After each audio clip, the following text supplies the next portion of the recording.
there is no problem with supply of medicine. There is no problem with price. We have good inventory. Starting now, nagmo-monitor ako ng 10 gamot.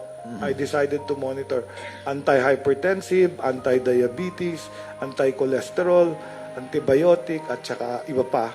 10 medicines. Babantayan na namin weekly para makita natin walang nagsasamantala.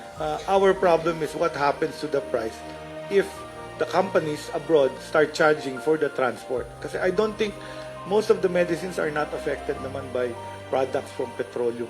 But it will be affected, but how you ship it. Meron tayong Drug Price Monitoring Index. Sa inyong kaalaman, the Cheaper Medicines Act mandated the DOH and the DTI and the LGU, DILG, to actually monitor the prices of common medicines. So, minomonitor namin yan. Nagsasubmit yung mga supplier, yung mga butika, yung mga pasyente, kung ano yung presyo ng mga gamot. At pinapublish namin yan. Makukita nyo to sa eGov. May drug price watch sa eGov. I-click nyo lang yon. Kung may gamot kayo iniinom, makikita nyo yung malapit na drugstore, yung presyo ng gamot na pinakamura.